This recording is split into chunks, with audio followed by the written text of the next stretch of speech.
Buenos días, mi nombre es Eliana López. El mío, Marta Cecilia Pérez. Ana Rocío Patiño Hernández. Hoy vamos a exponer sobre la estadística y sus conceptos básicos. Vamos a hablar del concepto de estadística.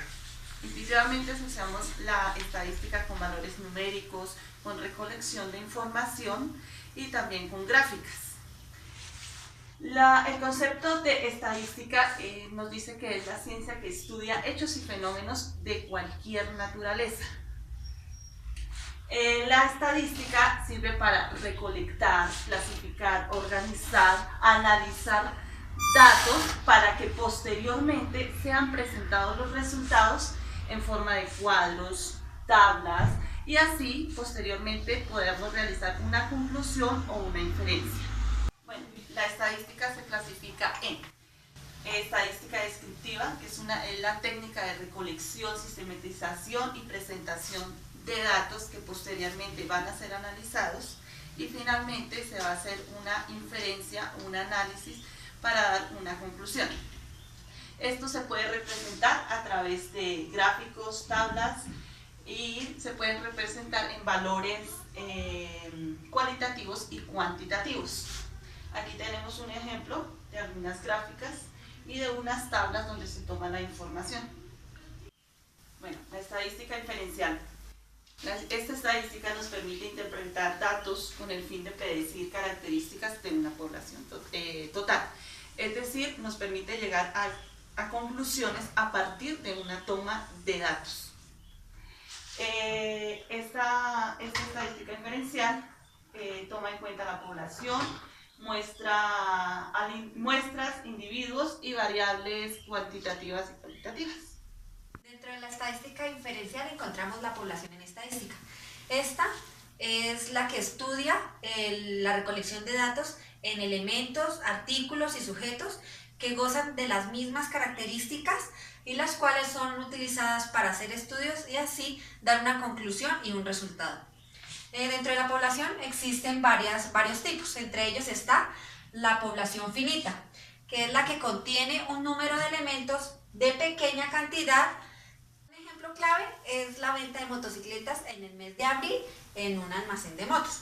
La siguiente tipo de población es la infinita, que esta consta de un gran número de cantidad que se especifica. Por ejemplo, es la cantidad de litros de agua en el mar o la cantidad de granos que existen en la arena. El siguiente tipo es la población real, que es la población que se puede contar o ver o es existente. Por ejemplo, tenemos cuántas personas visitan un sitio web, sea diario, semanal, mensual o anual. La hipotética, es difícil, este tipo de población es difícil de comprobar.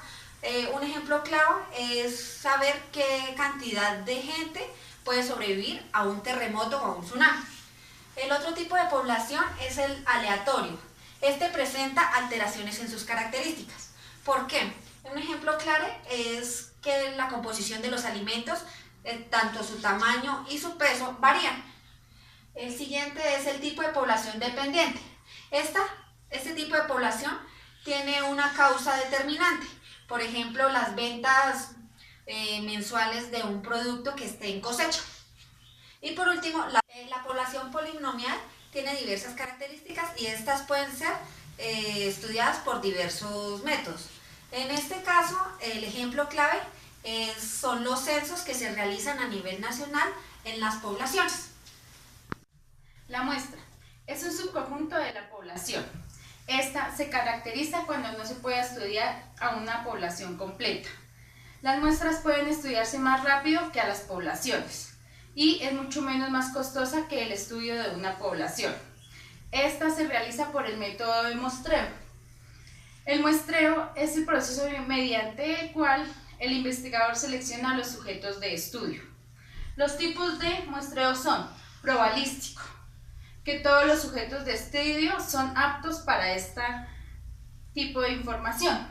El aleatorio simple, se escoge a un sujeto. El muestreo estratificado, se emplea para un tipo de muestra mucho más presentativo. Ejemplo, cuando se utiliza el sexo, la edad, la situación laboral o económica. Por conglomerados, se utiliza para estudiar poblaciones mucho más grandes, es decir, por cuadras, por departamentos. Sigue el muestreo no probabilístico. Quiere decir que existen más de 2 o 3 poblaciones de estudio. El accidental, se buscan los sujetos sin tener una población concreta, al azar, por convivencia. Este quiere decir que son los criterios cuando hay poblaciones de exclusión e inclusión. Por cuotas, se tiene en cuenta el estado de manera accidental, se usa en encuestas en opinión y sigue el muestreo por bola de nieve, que quiere decir que en una población se escoge a una sola persona. Este tipo de método se utiliza cuando es en poblaciones como pandillas. Variables. Es cada una de las propiedades de estudio de un grupo. Estas se dividen en cualitativas y cuantitativas. La variable cualitativa expresa cualidades, características o modalidad. Se denomina un atributo o categoría. Esta se divide en ordinal, que puede tomar varios valores siguiendo un orden, de leve, moderado a fuerte. La nominal. Esta expresa valores que no son sometidos a un criterio. Puede ser el estudio de colores o de un lugar. La cuantitativa. Expresa cualidades numéricas que corresponden a un dato traducible. Se representa por medio de gráficas de escala de números. Se divide en discreta. La discreta toma un número finito de valores. Ejemplo, puede ser un número determinado de hermanos, que va de 1 a 5 o de 1 a 10. La continua. Esta expresa valores en un intervalo. Ejemplo, la estatura puede ser de 1 metro a 1 metro con 30. El redondeo es un proceso al cual se busca con el fin de dar mayor precisión a un resultado utilizando dígitos. Para esto, su finalidad es dar una exactitud al valor numérico. Para esto tenemos 2 reglas. La primera regla es escoger un número, el cual se acerque al número siguiente o aproximarlo. Por ejemplo, está el 13,95. Tomamos los 2 dígitos y lo acercamos, como ya lleva la coma, entonces lo acercamos al dígito siguiente, que es el 14. En la siguiente regla es si ambos son cercanos. Para esta opción vamos a buscar un número par y vamos a coger los últimos 3 dígitos, por ejemplo, del 13,95, cogemos el 13,9 y lo acercamos al 14,0.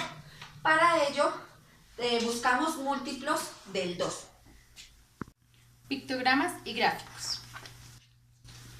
Los pictogramas son un gráfico que en lugar de barras se utilizan figuras proporcionales a la frecuencia.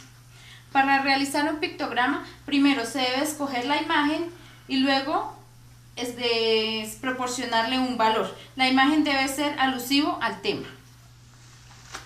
¿Para qué se emplean los pictogramas? Para representar conjuntos de datos por medio del uso de símbolos y signos, para entender a la estadística de una forma más sencilla. Este lo emplean los estudiantes para entender e interpretar más fácilmente un informe estadístico. Los tipos de pictogramas son: gráfico de áreas. El dibujo o símbolo varía de acuerdo a la frecuencia. Cuando mayor sea el dibujo, más grande es su frecuencia. Como podemos ver en el ejemplo, esta es un área de explotación. Cuando más grande es el área de explotación, más grande es el dibujo. Gráfico de barras. Las barras son dibujos o símbolos de longitud proporcional a la frecuencia de cada categoría.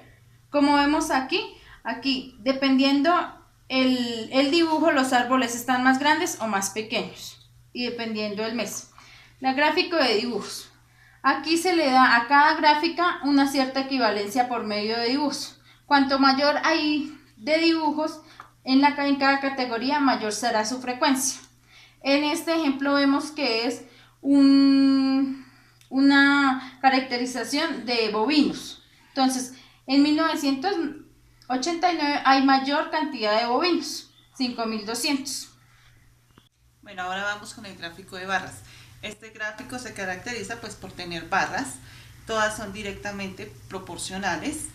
pueden ir de diferentes colores. Este gráfico nos permite expresar datos cuantitativos y cualitativos. Como dije, está formado por barras rectangulares. La frecuencia de cada uno de los valores de la variable se representan acá. ¿Para qué sirve un gráfico de barras?